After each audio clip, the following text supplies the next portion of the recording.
여러분 성경 전체가 주제를 하나로 본다면 구원이라고 하는 것입니다. 구원이 도대체 무엇이죠? 내가 가장 필요한 것이 이루어지는 것이 구원으로 시작을 합니다. 소경에게는 사복음서에 보면 눈이 떠지는 것이 구원이고 병든 자에게 그 병이 고쳐지는 것이 구원이었습니다. 네 믿음이 너를 구원하였다 이렇게 말씀하셨죠. 그런데 이것은 구원이라는 것을 설명하는 아주 기초 설명입니다. 필요 충족이 구원이에요. 그런데 문제는 사람은 자기에게 무엇이 가장 필요한 건지를 모릅니다. 여러분 이 말이 굉장히 여러분이 깊이 생각해야 될 말씀입니다. 나에게 무엇이 정말로 필요한 것인지를 모른다는 것이죠. 답은 구원은 뭐냐면 내 영이 예수의 영과 연합하는 것입니다. 자, 이 말이 들려지지만 안 들려지는 말이에요. 왜냐하면 세상에서는 이런 말을 쓰지 않기 때문에 그렇습니다. 내 영, 내가 아니고 내 영, 예수, 연합.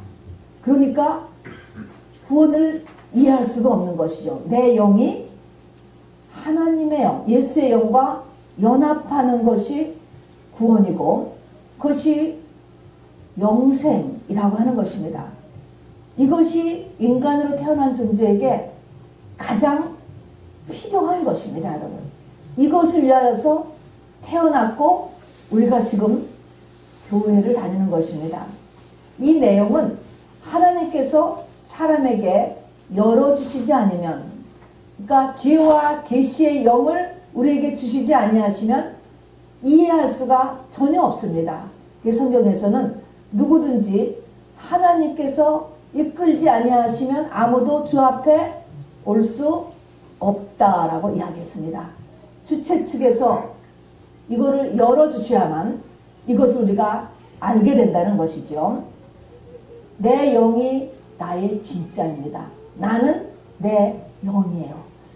이 영이 예수의 영과 연합한 다음에 이걸 결혼했다고 하죠. 하나님 수준으로 또 하나님 수준이 되어서 영원히 사는 것, 이것이 영생. 그리고 그 사는 곳을 새 예루살렘 성이라고 하는 것입니다. 여러분 성이라고 하는 것은 집이에요. 집은 가족만 살잖아요. 신부가 살고 아내가 살고 자녀가 사는 것입니다. 가족이잖아요.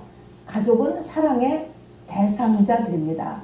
그래서 사랑이신 하나님께서 그 사랑의 대상자를 만드신 것, 이것이 구원입니다. 이것이 비밀이에요.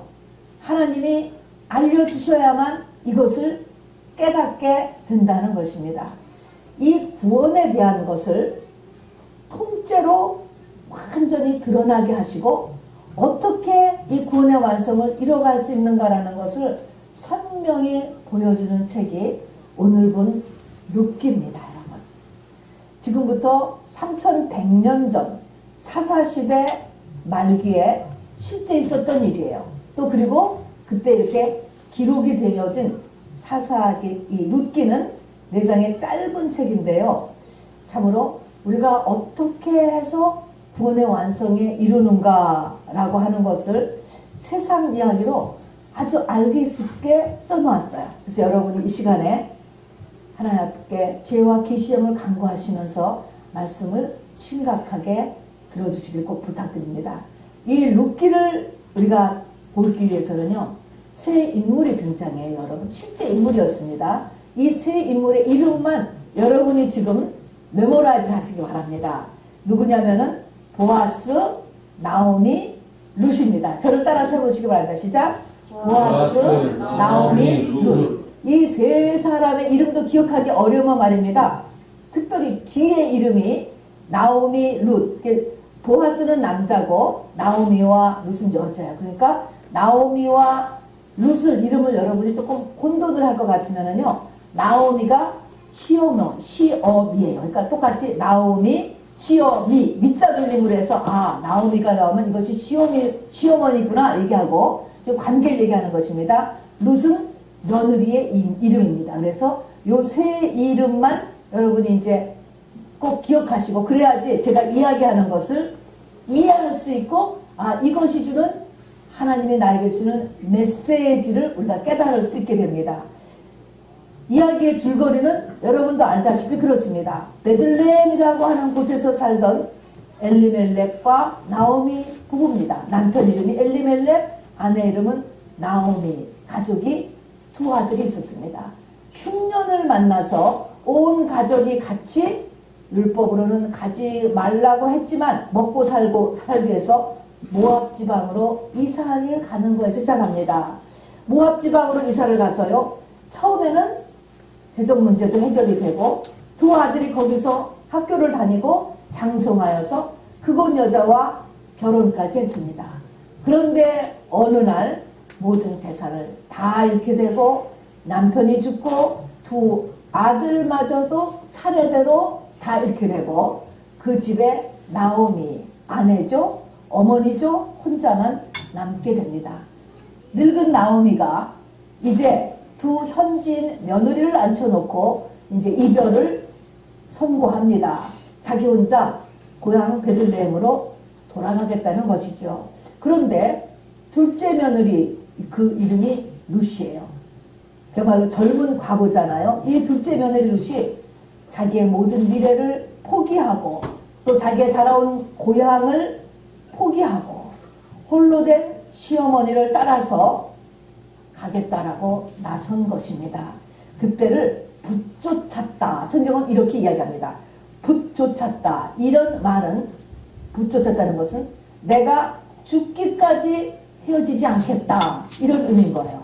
그렇게 하고 시어머니를 따라서 시어머니의 고향인 원래 살았던 베들레헴으로 돌아갑니다. 그리고 이제 그 중간 파트는 이 베들레헴에 돌아온 며느리 젊은 과부 룻의 삶이 소개되고 있습니다. 이삭을 주면서 시어머니를 모시고 살았어요. 극빈자의 삶입니다.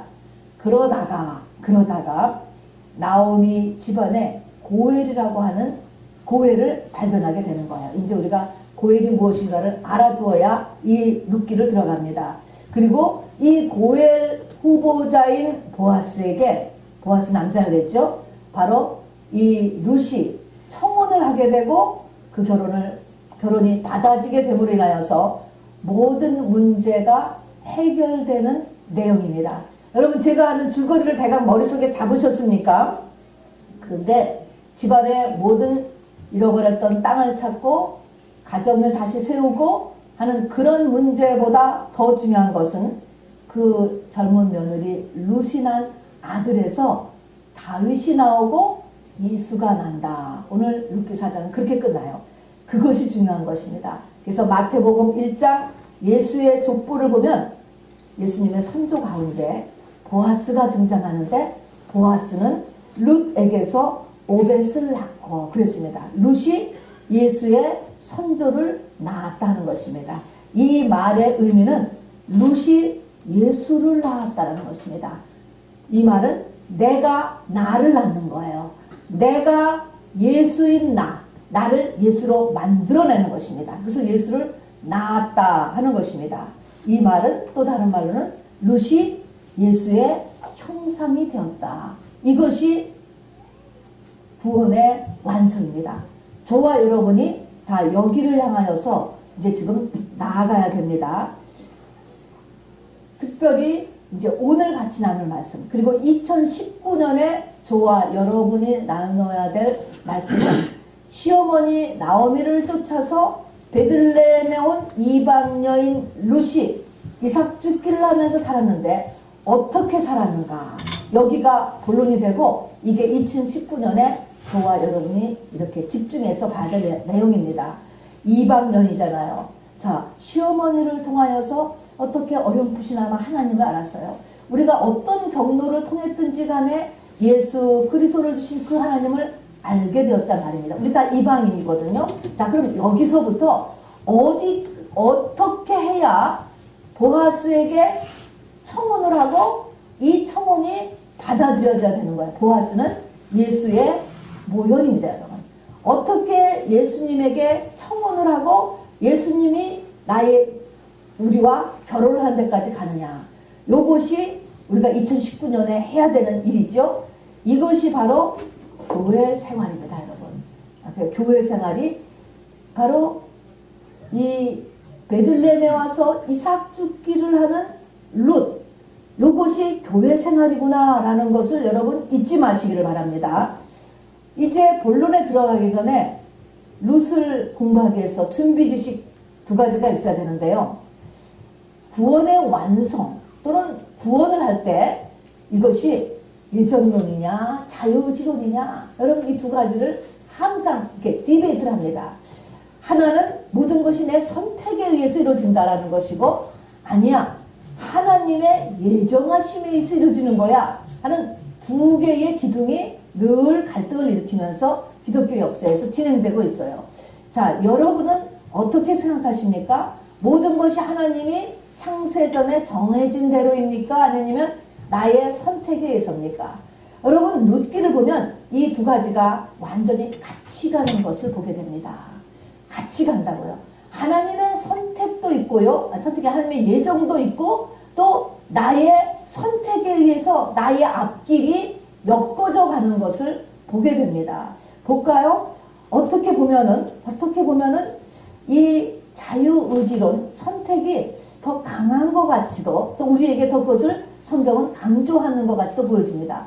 왜냐하면 룻기 1장에서부터 뭐가 시작하면 선택이 나오는 거예요. 나오미 가정이 흉년을 맞았어요. 어려움을 맞았더니 바로 이 어려운 가운데서 하나님의 말씀을 지키고 그냥 있느냐, 아니면 말씀을 어기고 모압으로 가느냐는 것은 나의 선택이거든요. 항상 선택이 딱 등장을 합니다. 그 다음에 완전히 망하고 나니까 그때도 또 선택인 게요. 돌아가자, 이 선택을 또 하게 되는 게 나오죠. 그 다음에 그 다음 장으로 넘어가면 두 며느리가 나와요. 두 며느리도 선택을 하는 것입니다. 큰 며느리는 현지에 그냥 남겠다. 거기 고향 땅에서 부모들과 같이 살고, 그리고 거기서 재혼을 하겠다. 그렇게 선택해요. 두 번째 며느리는 다 놓고 시어머니를 따라가겠다. 이것도 선택인 것입니다, 여러분. 또 3장 4장에 가면 보아스도 고해를 내가 받아들일 것인가 받아들이지 않을 것인가. 왜냐하면 이 고해는 자원제거든요. 이것도 또한 선택입니다. 또 베들레헴에 돌아와서도 말입니다. 룻은 항상 크고 작은 일에서 하나님이 더 기뻐하시는 쪽으로 계속 선택을 해나가는 거예요. 일상적인 삶에서.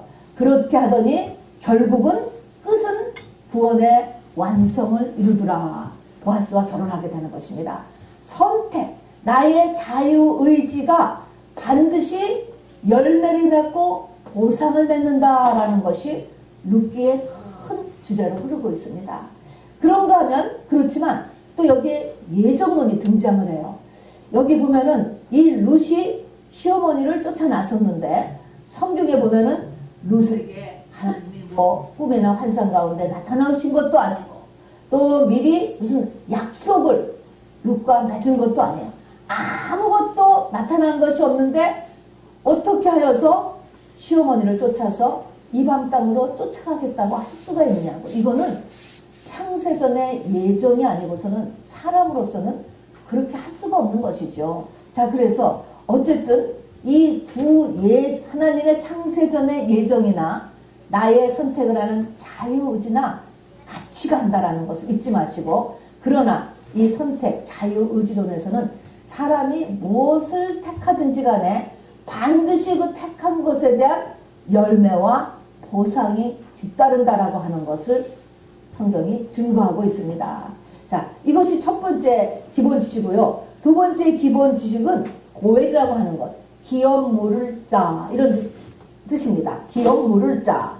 히브리어로 고엘이에요. 영어로는 리디머예요. 리디머. 한국말로는 구원자예요. 구세주예요. 구속자예요. 이것이 하나님의 나라 이스라엘의 풍속으로 하나님께서 만들어 주셨습니다. 이 고엘은 네 경우에 이 고엘이 해당되었습니다.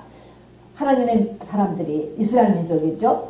잘못하여서 땅을 잃어버린 거예요. 조상으로부터 잃어버린 땅을 잃어버렸을 때 일가 칠척 가운데서 그 땅을 사줄 수 있는 거야. 땅을 잊어버렸을 때.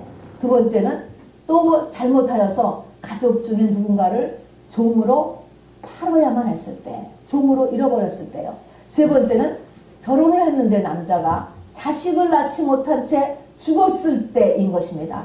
일가 친척 중 하나가 그 과부와 결혼하여서 자식을 낳아주고 그 과부와 살고, 그리고 그 자식을, 아들을 그 죽은 남자의 아들로 입적시켜 주는 일. 네 번째는 억울한 일을 당했을 때 원수를 갚아주는, 이게 고엘인 것입니다. 자, 그래서 근데 이 고엘이 있는데, 이 고엘을 하는 데는 세 가지의 원칙이 있어요. 첫 번째는 일가 친척 중에서 하는 거예요. 자, 일가 친척 중에서 하는데 항상 가까운 데서부터 우선순위가 있어요. 가까운 데서부터 먼 데까지. 여기 나오는 룻의 고엘 후보였던 첫 번째 사람은 역사적으로는 사촌간이었다고 해요. 그 다음에 보아스가 나오는데, 보아스는 이 엘리멜렉의 육촌간이었다라고 합니다. 그리고 반드시 능력이 있어야 되죠. 땅을 도로 사줄 수 있고, 노예로 팔려간 사람을 도로 사서 찾아다가 그 집에 주고 하니까 능력이 있어야 돼요. 세 번째는 자원지예요. 아무리 능력이 있었고 우리 친척 가운데 이런 환난을 당한 사람이 있다 할지라도 내가 하기 싫으면 안 하는 것입니다. 자, 그래서 이 세 가지 조건을 가지고 이제 고엘 제도가 있고, 이 고엘은, 우리의 고엘이 누구실 것 같아요? 예수 그리스도죠. 예수님이 바로 우리 이 땅에 하나님의 택한 백성들의 고엘로 오신 것입니다. 자, 이제 본론에 들어갑니다. 어서부터 우리가 보냐면은 이 다 망한 나오미가 고향 베들레헴으로 돌아오는데 둘째 며느리가 쫓아서 두 가부가 고향으로 돌아오는 것이 이제 오늘의 메인 우리의 내용이 됩니다. 이 나오미가 돌아오는데도요, 성경적으로 하는 거예요. 요한계시록 2장에 보면 에베소 교회에게 네가 어디서 떨어졌는가 라는 것을 깨달아서 그 떨어졌던 자리로 다시 돌아가서 거기서부터 시작하라고 말씀을 합니다. 자, 그래서 믿음이 흐트러졌어요. 믿음이 흐트러지고 하나님께서 나를 징벌하셨도다, 이렇게 이 나오미가 깨달았을 때 되돌리는데 떨어졌던 곳을 생각한 거예요. 아, 내가 10년 전에 베들레헴을 떠났던 것, 그때 하나님의 말씀을 어기고 선택을 잘못했구나, 이걸 깨닫고 다시 베들레헴으로 돌아가는 것입니다. 베들레헴에 있던 많은 사람들이 바로 나오미가 떠나더니 망해서 돌아왔다고 다 말을 했는데 그것에 귀를 막고 돌아왔습니다. 하나님께서 이렇게 말씀대로 떨어진 대로 그 잘못됐던 자리로 돌아가는, 거기에서부터 이제 성령의 역사가 시작된다는 것을 잊지 마시기 바랍니다. 자, 그리고 이 돌아가는 그때가 바로 보리 추수를 시작하는 때 돌아갔다라고 성경은 이야기를 합니다. 보리 추수, 여기서 이제 보리라고 하는 단어에 우리의 귀가 번쩍 뜨여져야 돼요. 보리라고 하는 것은 뭐냐면 초실절에, 실제절기에 초실절에 보리 이삭 한 단을 이게 추수를 해서 그 한 단을 맨 처음 하나님께 올리는 것이 초실절입니다. 여러분, 초실절은 누구를 상징했죠? 첫 열매, 예수 그리스도인 것입니다. 그리고 이제 초실절, 첫 부활을 상징하는 거거든요. 부활 신앙이 적용된다라고 하는 것입니다. 그래서 보리 추수할 때 돌아왔구나 하는 것은 이제 부활 신앙의 역사가 이제 시작되는 것입니다. 자, 두 과부가 돌아왔는데 한 과부 나오미에게 우리가 지금 깨달아야 될 것은 떨어진 자리로 돌아갔어요. 두 번째 룻이라고 하는 며느리에게서부터 우리도 똑같이 또한 배워야 될 거 있는 것입니다. 이 룻은 어떻게 했냐면 시어머니를 붙쫓았다라는 것이 굉장히 중요한 것입니다. 꽉 붙잡았다는 거예요. 죽을 때까지 내가 놓지 않겠다라는 게 붙쫓았다는 거예요. 자, 우리는 룻은 잘못하면은 한 번 구원이면 영원 구원, 그래가지고 마치 하나님께서 나를 그냥 기다리고 기다리면서 나를 계속 쫓아다니는 것만 생각을 해요. 성경은 그렇게 하는 게 아니고 네가 붙잡으라는 거예요. 네가 하나님을 꽉 붙잡아라. 이것을 얘기하는 것입니다. 자, 그래서 두 가지입니다. 떨어졌던 자리로 돌아가는 것과 또 하나는 바로 내가 의지를 다하여서 우리 주님을 어떤 형태에서 내가 주님을 알게 되었는지는 상관이 없어요. 주님을 꽉 붙잡는 일을 우리가 하는 것이 시작이 됩니다. 자, 근데 이삭 죽기를 하면서 이제 이들이 먹고 살았는데 이삭 죽기라는 것의 영적인 의미가 무엇인가? 여러분 이것을 반드시 알아야 됩니다. 이삭 죽기, 추수 때예요. 추수꾼이 추수를 하고 쫙 밀고 가면 떨어지는 게 이삭입니다. 자, 이삭을 줍는 것은요. 레위기 19장, 레위기 13장, 신명기 24장에서 이스라엘 백성들에게 너희에게 이삭을 남겨놓으라 라고 했는데 누구를 위해서? 고아와 과부와 나그네를 위하여서 이삭을 남겨놓으라고 했어. 그러면 이삭 주어서 먹고 사는 사람들의 상태는 뭘까요? 고아와 과부와 나그네예요. 아주 그냥 극빈자 생활인 것입니다. 무엇을 얘기할까요? 그 마음이 심령이 가난한 상태, 가장 낮은 마음을 가지라고 얘기하는 것이고요. 자, 그 다음에는 여기서 이삭은 이들의 양식이었습니다. 이삭을 먹고 사는 것입니다. 양식, 성경에서 말하는 만나, 또 여기 말하는 이삭, 이 먹는다는 것은 영의 양식도 나타내는데 영의 양식은 우리에게 무엇을 위해서 영의 양식을 주느냐? 영의 양식은 무엇을 우리에게 일으키느냐? 우리에게 회개를 일으키는 것이 하나님의 말씀입니다, 여러분. 자, 그래서 말씀을 먹으면 내 삶의 모든 것을 되돌아보는 게 첫 번째예요. 회개를 일으키고 그 다음에 그것이 나에게 힘이 되는 것입니다. 자, 그러니까 교회 생활은 어때야 돼요? 심령이 가난한 자는 복이 있나니 천국이 저기 것이며, 우리 날마다 부르는 것처럼 가난한 심령, 우리는 날마다 내 심령이 가난해지도록 노력해야 돼요. 교만의 반대가 가난한 심령이에요. 마음을 늘 비운다. 마찬가지로 가난한 심령이 되려고 해야 되고 하나님의 말씀을 정기적으로 받되 그 말씀이 나에게 회개를 일으켜야 된다는 것입니다. 이게 이삭 죽기를 이제 하는 것입니다. 이런 삶인 것이죠.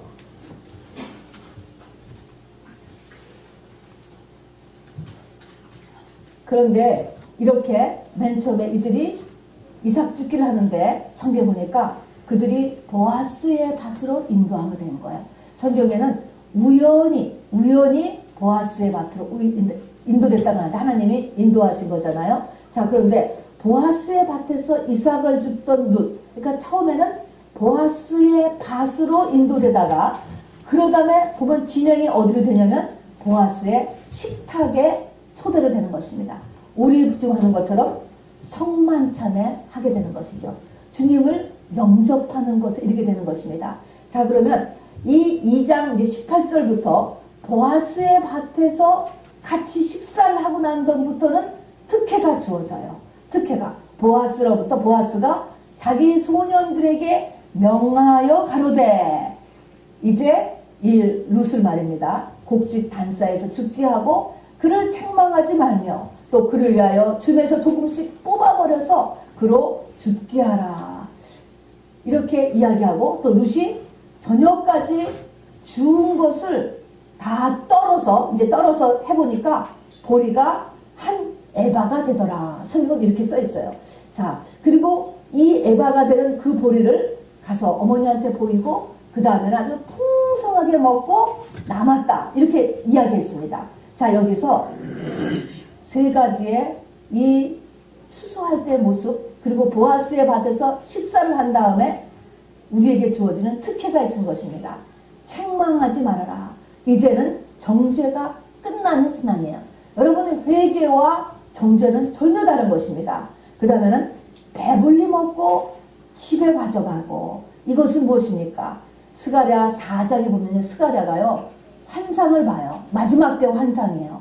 마지막 때 환상인데 이 성막 안에, 성전 안에 보면은 촛대가 있는데 촛대에 감람류를 이렇게 주전자로 붓는 거예요. 그런데 마지막 때는 두 감람나무가 나오는 거야. 두 감람나무에서 촛대에 기름이 직접 공급되는 것을 환상 가운데 스가랴가 보게 됩니다.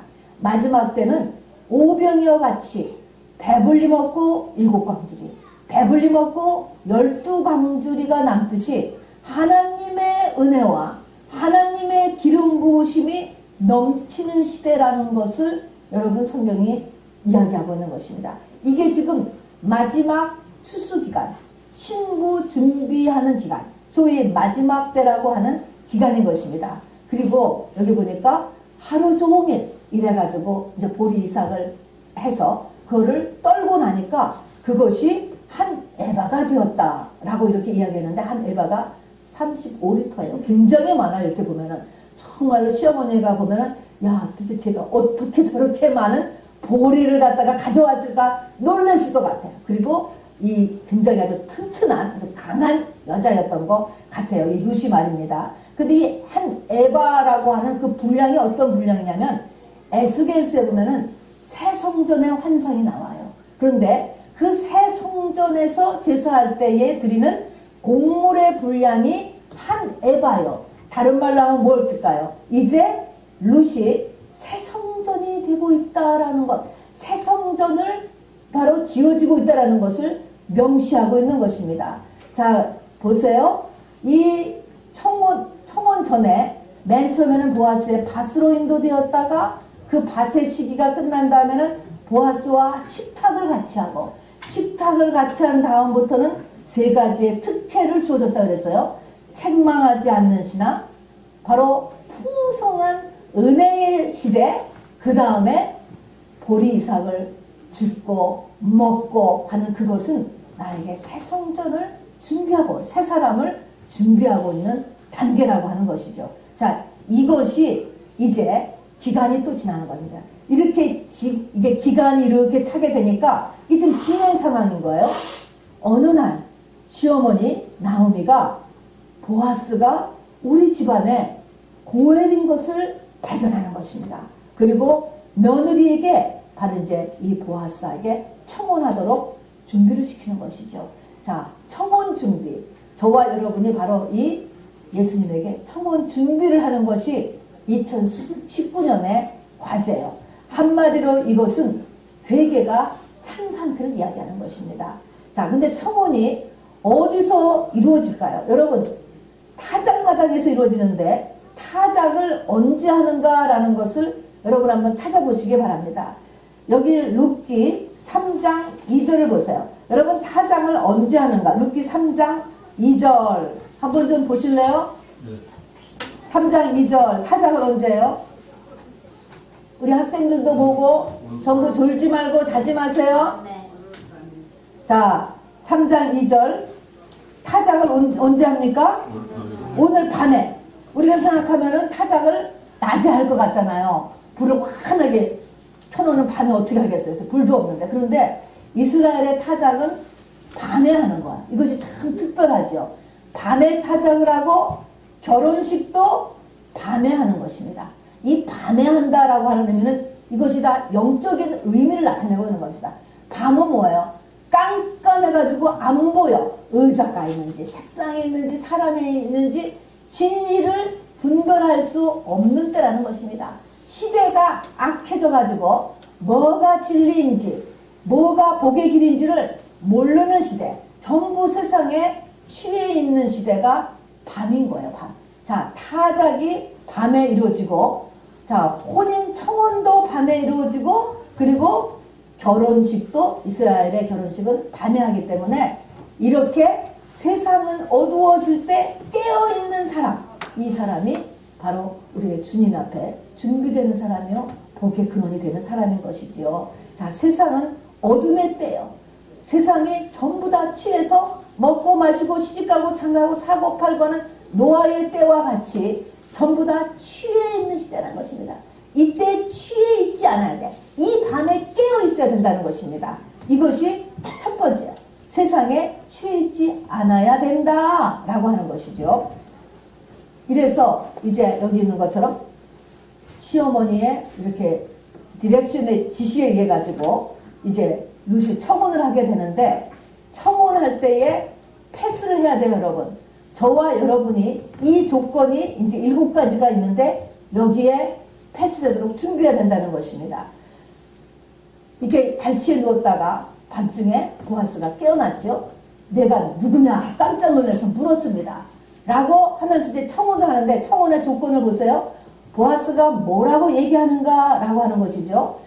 내가 내 부모와 고국을 떠나서 알지 못하던 백성에게 온 일이 분명히 나한테 들렸다. 이 말은 무엇입니까? 네가 크리스찬인 것이. 전에는 크리스찬이 아니었어요. 근데 이제는 크리스찬이 되었다라는 것이 확실하게 내가 안다라는 것입니다. 그 다음에 내가 시모에게 한 일을 다 알고 있다는 것입니다.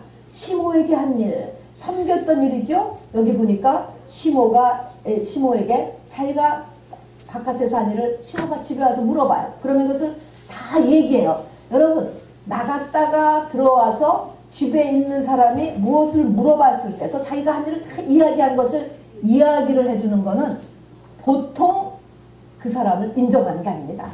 나갔다 오면 얘기들 안 하잖아요. 전부 다. 더군다나 한 사람은 일하고 오고 한 사람은 집에 있어요. 근데 나갔다 와서 다 이야기하고 이것이 공경입니다. 그리고 시모가 시키는 대로 다 하는 순종, 사랑과 섬김과 공경과 순종의 일이 있습니다. 또 여기서 보아스가 무엇을 들었냐면 그 소년들이 이 룻이 잠시 쉰 것 외에는 하루 종일 일하더라는 것입니다. 일의 성실함을 인정받아야 된다는 것입니다. 학생은 공부를 열심히 하는 게 성실이에요. 또 직장인은 직장에서 성실이야. 성실을 인정받아야 되는 거예요. 그리고 5번째 3장 11절에 보면 네가 현숙한 년이라는 것을 나의 성읍 백성이 다 아느니라 이렇게 이야기합니다. 잠언서 31장에 나오는 현숙한 여인이 여기 등장하는 거예요. 이것은 물론 성적인 정결을 이야기합니다. 또 여기서 시어머니가 가서 바로 그 발치에 누우라고 이야기했을 때 이 룻이 가서 그냥 누운 것이거든요. 결혼 상대자에 대한 자기 의견도 이 룻은 없는 상태예요. 그냥 말씀에, 시어머니 말씀에 그냥 순종하는 거예요. 시어머니가 시집 가려니까 거기 시집 가려고 지금 간 것입니다. 그런데 문제는 만일에 일이 잘못되어서 결혼이 안 되면 화형에 처해지는 것입니다. 모압에서 온 창기로 오해받고 이스라엘 민족은 창기를 허락하지 않기 때문에 화형되는 거예요. 죽으면 죽으리라를 무릅쓰고 시어머니의 말대로 청혼을 하러 간 것입니다. 이때 너는 누구냐? 라고 했을 때 뭐라고 얘기합니까? 나는 당신의 시녀 룻이다. 이렇게 얘기합니다. 당신의 시녀 룻이다. 마치 예수님의 어머니 마리아가 예수님 잉태할 때 주의 계집종이오니 주의 뜻대로 하옵소서. 주님 앞에 완전히 비운 상태를 이야기하는 것입니다. 여러분, 이 모습이 우리가 전체로 가야 될 모습입니다. 여러분, 하나님 앞에 지금도 하나님 도대체 이게 뭐예요? 이게 뭡니까? 이렇게 하는 상태는 아직 청혼의 상태 많이 못 미친 상태가 되죠. 여기까지 우리가 가야 돼요. 자, 그런데 그 밤에 이렇게 청혼을 하고 보아스가 이렇게 응답을 했습니다. 그런데 어떻게 보면은 잘못 찍은 거예요. 보아스가 뭐라고 이야기하냐면 고엘 순서가 내가 아니라는 것입니다. 내 앞에 다른 고엘이 있다라고 이야기하는 것입니다. 그래서 그 고엘에게 가서 그 사람에게 고엘을 해야 되는 것이고, 그리고 그 사람이 고엘을 안 하면 그 다음 순서는 아마 나이니까 그때 가서 이제 이야기를 하겠다라고 이야기하는 것입니다. 아까 얘기했지만 보아스는 육촌이고 지금 어떤 사람은 사촌 친척이 하나 더 있다는 것입니다. 그래서 보아스는 가서 장로 10명을 선정하여서 이제 이 고해를 이제 진행하는 것을 보게 됩니다. 자, 그런데 여기서 보면 말입니다. 이제 첫 번째 고해 후보가 나오잖아요. 왜 그 첫 번째 고엘 후보를 10명의 장로를 신청을 하여서 그 성문 앞에서 완전하게 점검을 하는가 하는 것입니다. 여러분, 이것이 이 첫 번째 고엘이 누구일까요? 이것이 율법이에요. 율법. 율법을 가지고 하나님께서 하나님의 백성들에게 결혼하려고 오셨었습니다. 호세에서도 나오잖아요. 내가 너한테 장가가기를 원하노라. 그런데 그것이 안 되는 거예요. 율법 가지고서는요. 그래서 첫 번째 아모게라고 하는 사람이 바로 10명의 이 장로들에 의한 이 율법의 점검에서 본인이 안 하겠다. 자원해서 안 하겠다. 하는 것은 율법의 점검이 됩니다. 그런데 그 밤에 말입니다. 우리 아까 읽은 것에 보면은 그 밤에 이 보아스가 룻에게 그 밤에 나가지 말고 새벽에 몰래 나가서 아무도 내가 타작마당에 들어왔다는 것을 모르게 하라 라고 하는 말을 합니다. 왜 그럴까요? 우리에게 율법의 정죄가 끝까지 쫓아온다는 것입니다. 여러분, 제 말씀이 어렵지만 잘 새겨 들으셔야 돼요. 율법의 정죄가 끝까지 쫓아오기 때문에 내가 율법에서 완전한 자유한 사람이 되어야만 바로 예수님과의 결혼이 이루어지는 것입니다. 율법의 정죄까지 쫓아온다는 것은 무엇입니까? 여인이 남자들이 자는 타작마당에 들어왔다는 것을 알면, 그래서 의심을 받게 되면 부정한 과부는 고엘에 해당이 안 되는 것입니다. 고엘을 할 수가 없는 거예요. 그러니까 사람이 절대 모르는 때에 나가라라고 이야기하는 것입니다. 그러니까 율법의 정죄가 요만한 틈이라도 있으면 나를 계속 정죄하고 아직 내가 여기에 준비가 안 되면 안 되는 것입니다. 사도 바울은 율법에 정통했다고 했어요. 근데 다메섹 도착해서 빛 가운데 예수님을 만났잖아요. 그러고 나서도 7년에서 14년간을 아라비아에서 잠적하고 있었습니다. 자기를 재정비하고 새롭게 하고 준비시키는 과정이 필요하다는 것입니다. 이것이 바로 율법의 정죄가 끊임없이 따라오는 자기 자신을 정죄해야 되는 것입니다. 정죄해서 자기 자신을 준비해야 되는 일인 것이죠. 이것이 바로 하나님의 때까지 기다리는 바로 우리의 자세가 필요하다는 것이죠. 자, 그래서 그 자리에서는 일단 보류예요, 보류. 이 혼인 신청을 했는데 보류됐습니다. 딱지 맞을 수도 있는 거야. 여기로 끝나는 거예요. 그런데 이렇게 이미 청혼을 해서 이제 이렇게 받아들여지는 이런 청혼까지 할 수 있었을 때 바로 여기에 보면은 놀라운 일이 있습니다. 이 보아스가 보리를 6대를 퍼서 바로 겉옷을 피고 겉에다 보리 6대를 줘서 이것을 가지고 시므에게 가라고 하면서 그 새벽에 가도록 하는 것입니다. 이 겉옷을 펴서 보리 6대를 펴주었다라는 것이 무엇을 상징할까요, 여러분? 여러분, 청혼까지 하는 정도로 우리의 믿음이 올라가게 되면 이때의 6은 사람의 숫자예요. 이제 완전히 예수님과 결혼할 때까지 이 땅에 사람이 사는데 필요한 것들을 하나님께서 공급해 주신다는 것입니다. 결혼할 때까지 먹고 살 것을 준 거예요.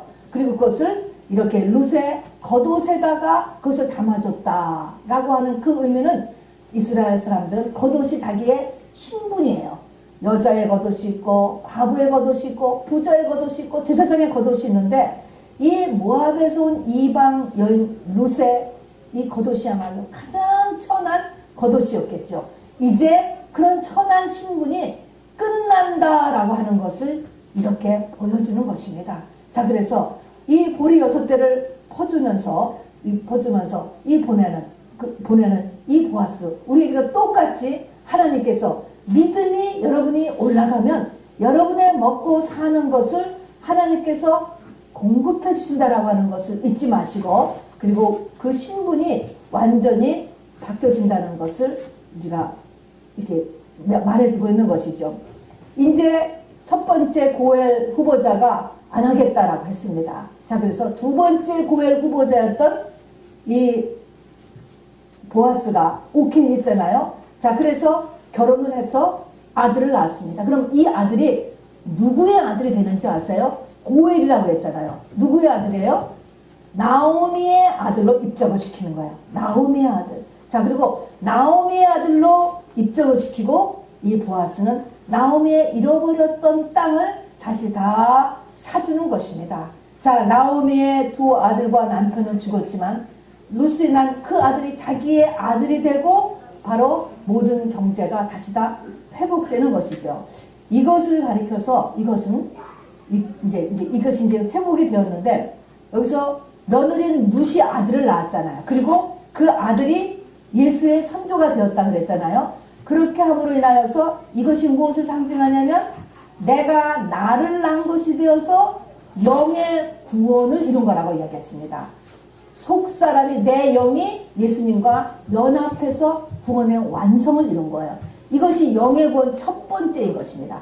그런데 두 번째가 있습니다. 두 번째는 뭐냐면 두 번째는 여기 시어머니 나오미가 있습니다. 이 시어머니는 물론 자기가 잘못 선택을 해서 룻기 1장에 보면은 모압을 간 바람에 모압으로 가서 열심히 어쨌든 산다고 살았지만 재산도 없어지고 가정도 없어지고 아들들도 다 죽었잖아요.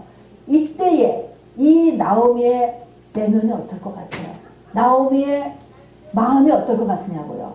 나오미는 텅 빈 사람이에요. 자기가 자기 이름을 오죽했으면 말하라고 해 라고 했어요. 나오미라고 하는 이름은 기쁨이라고 하는 뜻인데 이름을 나오미라고 해요. 자기는 마음에 고통만이 가득한 것입니다. 텅 빈 사람인 거예요. 텅 비에요. 상처투성이의 사람이에요. 우리는 그냥 들었으니까 재산이 완전히 제로가 되었고 남편이 죽고 큰아들이 죽고 둘째 아들이 죽고 본인은 완전히 늙은 그냥 할머니 하나예요. 이렇게 얘기하지만 그 하나의 과정을 본다면 이 나오미의 마음에 얼마나 상처가 크겠습니까? 자, 그래서 상처투성이요. 마음이 완전히 무너져 내린 사람이에요. 어떻게 보면 마음에 독만 가득한 사람이에요. 살지만. 자, 이 사람이 치유가 되는 것입니다. 여러분, 마음 치유가 두 번째 구원이 되는 거예요. 저는 이것을 혼의 구원이라고 봅니다. 자, 여기 룻기 4장에 보면 그래서 나오미가 자기가 낳은 아들이 아니지만 며느리가 낳은 아들을 자기가 낳은 아들처럼 품에 안았다 그랬습니다. 자기 아들이 되는 거예요. 주변 사람들이 나오미를 칭송하면서 또 축복하면서 하나님께서 나오미에게 기업 물을 자가 없게 아니하셨도다 이렇게 이야기하는 거예요. 기업 물을 자가 없게 아니하셨도다. 나오미도 구세주를 만났다는 것입니다. 어느 누구에게나 이 시대에 기업 물을 자가 없게 아니하신다는 것입니다. 누구에게나 육체의 목숨이 끊어지지 않는 상태에서는 지금 다 구세주가 계시다라는 거예요. 내가 그 구세주를 붙잡으면 이 나오미 같이 모든 것을 다 잊어버리는 늙은 할머니에 불과하지만 이 할머니에게 회복이 일어난다라고 하는 사실인 것이죠. 바로 이 회복 가운데 하나는 나오미의 이 마음의 상처가 완전히 회복되었다라고 하는 사실인 것입니다. 자, 그러면 나오미의 상처는 어떻게 치유되었어요? 이 마음이 완전히 무너져 내렸고 상처투성이 마음에 독이 가득하고 텅 빈 인생이었던 이 나오미는 어떻게 다시 이 기쁨은 하나님으로 인해서 생긴 기쁨이에요. 원래 나오미가 기쁨이라는 의미인데 이 기쁨이 마라가 되었는데 이제는 예수 때문에 다시 기쁨이 되었단 말입니다. 여기에는 바로 그 앞에 룻이라고 하는 여자 때문에 이것이 일어난 것입니다. 이 룻은 이 상처는 어떻게 치유되었는가? 룻이 시어머니를 첫 번째는 붙쫓음으로써 시작되었습니다. 이 붙쫓다라는 단어가 굉장히 중요하다고 그랬잖아요. 죽기 전에는 내가 헤어지지 않겠다라는 것이죠. 세큐리티인 것입니다. 이것이 사랑이에요, 여러분. 이것으로 인해서 사람이 살아나는 것입니다. 그래서 이 며느리가 이 시어머니를 그냥 붙쫓았다 했습니다. 두 번째는 뭡니까? 섬김이에요. 시간이 필요해요. 이거는 한순간에 일어나는 일이 아닌 거예요. 전체가 다. 여러분, 마음 치유 힐링은요, 원샷에 일어나지 않아요. 기간이 반드시 걸리는 것입니다. 마음의 상처는 말입니다. 우리가 상처가 한 번에 받지 않잖아요. 여러 번에 걸쳐서 상처가 모여지는 것이거든요. 때문에 풀어주는 것도 시간이 걸려요. 자, 그래서 두 번째는 시어머니에 대한 섬김이 필요하다고 그랬습니다. 아까도 얘기했지만 대답해주고 순종하고 공경하고 이런 것으로 인하여서 이 섬김의 삶에 의해서 힐링이 일어나는 거야. 그러나 이 두 가지만 했다고 해서 절대로 이 나오미의 삶에 힐링이 일어나지 않아요.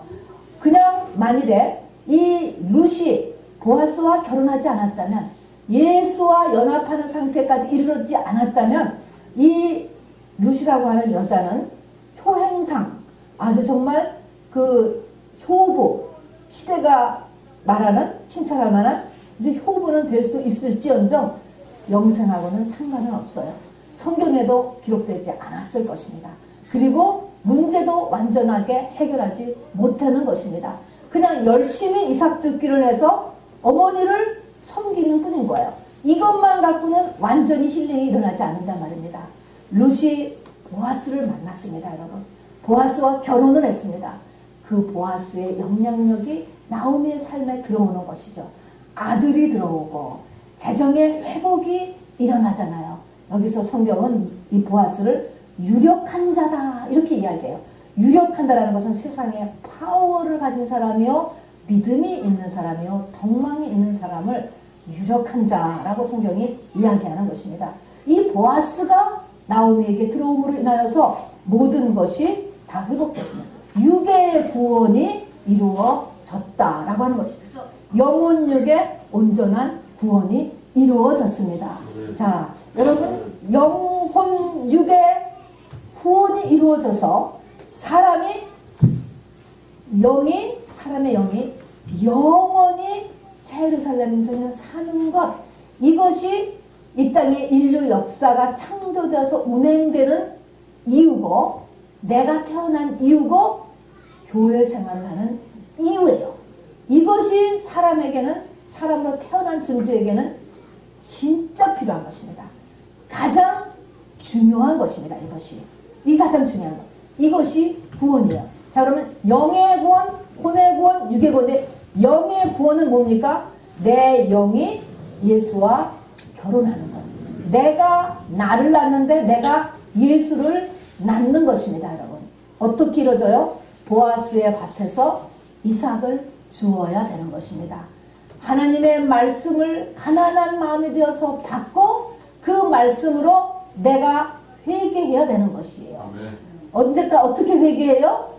피 흘리기까지 싸우라. 성경은 이렇게 이야기했습니다. 건성이 아니고 깨끗한 어린 양의 피에 나의 옷을 받아서 웨딩드레스로 만들어져야 된다는 것입니다. 이 말씀을 받고 회개하는 그 일을 이제 하게 되면서 이 신랑 앞에 나갔을 때 그 신랑한테서 인정을 받아야 되는데, 내가 크리스찬인 것이 인정을 받아야 되고, 가정에서 인정을 받아야 되고, 직장에서 인정을 받아야 되고, 이성관계에서 인정을 받아야 된다 하는 것입니다. 그리고도 또 모자라서 완전한 율법의 이 10명의 이 장로들 앞에서 율법에서 점검을 다시 한번 받아야 된다. 율법에서 자유로워져야 된다는 것은 뭐야? 내가 온전한 회개가 이루어지는 거예요. 우리가 다 죄 가운데 있잖아요.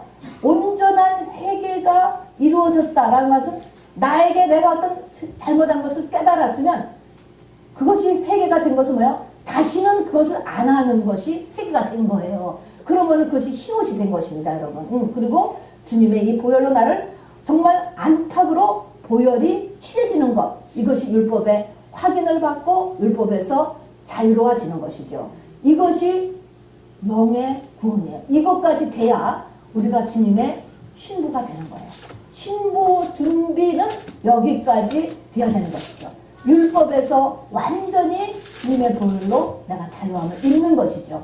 그 다음에 이 영의 구원을 한 사람은 혼의 구원이 이루어져야 되는 거야.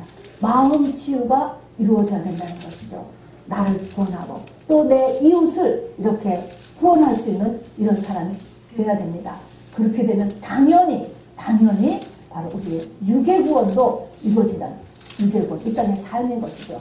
네 영혼이 잘된 같이 검사가 잘 되고 강건한 일이 일어난다라고 하는 것이죠.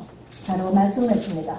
이스라엘에게는 7 절기가 있었는데 7절기마다 읽혀지는 구약 성경이 있다고 합니다.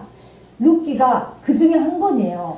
5권이 뽑혀서 읽어두는데 39권 중에서 4장밖에 안 되는 룻기가 그렇게 읽혀진다면 얼마나 이 룻기가 이 중요성이 있습니까? 근데 그 중에서도 마지막 절기인 초막절에 읽혀지는 책이 룻기라고 합니다. 그래서 룻기는요, 신부의 매뉴얼인 것입니다. 주의 재림을 준비하는 저와 여러분이 간직해야 될 메시지를 품고 있는 것입니다. 자, 그래서 저는 2019년 올 한 해가 참으로 이렇게 이 룻기에 나오는 청혼할 수 있는 데까지 저와 여러분이 다 될 수 있기를 주님의 이름으로 꼭 축원하고, 첫 번째 여기 주인공이 룻이 영의 구원을 이뤘잖아요. 룻이 아들을 낳았으니까 이 룻의 가장 중요한 것은 룻은 선택의 여왕이었어. 선택을 너무 잘하는 거예요. 보세요. 얼마나 이 룻을, 이 나오미는 선택을 이렇게 저렇게 하는 바람에 이 나오미의 인생이 막 풍랑이 일었던 거예요. 물론 결국은 다 회복이 됐고, 역시 주님과 연합해서 기업 물을 자가 없게 아니하셨도다라는 칭송을 들었지만, 선택을 잘한 사람은 바로 룻이라고 하는 며느리예요. 룻은 그래서 크고 작은 일에 늘 하나님 기뻐하시는 쪽을 여러분이 끊임없이 올 한 해 동안 하시기를 원하는 거예요. 이게 바로 첫 번째 영의 구원을 이루는 것입니다. 때로는 세상적으로 계산하면은 손해죠. 오르바 같이 현장에 남는 것이 훨씬 더 부는 건데, 어찌하여서 인생을 젊은 여자가 다 포기하고 시골을 따라가. 그렇지만 그것이 하나님 기뻐하시는 쪽, 때로는 손해나고 때로는 어리석고 때로는 손에 잡히는 보상이 나에게 오지도 않고, 어느 때는이 아니죠. 오랜 기간 힘들고 외롭고, 바로 또 소망도 하나도 없었잖아요. 이 룻 같은 경우는 이 고해를 모르니까 그냥 뭐 자식 있는 것도 아니고 뭐 이삭을 주어가지고 돈이 쌓여질 것도 아니고 소망이 없는 이런 기간을 그냥 늙은 시어머니를 모시고 살았던 기간이 있는 거예요. 여러분, 이런 기간도 반드시 신부되는 사람에게 있어야 되는 기간이더라고요. 그래서 에스겔서 에레미야서를 보면은 소망이 끊어졌도다 이렇게들 얘기해요. 이 하나님의 신부 후보생들이요. 무덤 문을 여는 때가 온다. 무덤 안에 있었다라고 하는 것은 뭐예요? 소망이 없는, 죽었다라는 것입니다. 이런 기간도 우리에게는 있게 되는 것입니다. 그러나 보세요. 하나님은 우리를 다 보고 계시고, 우리를 다 알고 계시고, 우리를 다 계산하고 계세요. 그러면서도 지금 우리에게 하는 말이 어느 누구에게나 기업 물을 자가 없게 아니하신다라는 것입니다, 여러분. 그래서 숨이 끊어지는 그 순간까지 우리는 예수와 연합하기 위하여서 항상 바로 하나님 기뻐하시는 쪽을 선택하는 저와 여러분 되기를 꼭 부탁합니다. 히브리서 기자는 믿음이라는 것은 하나님이 살아계신 것을 믿는 것이고, 자기를 찾는 자들에게 상 주시는 이심을 믿는 것이라고 이렇게 이야기하고 있습니다. 그것을 믿는 저와 여러분, 그리고 2019년이 되기를 주님의 이름으로 축원합니다.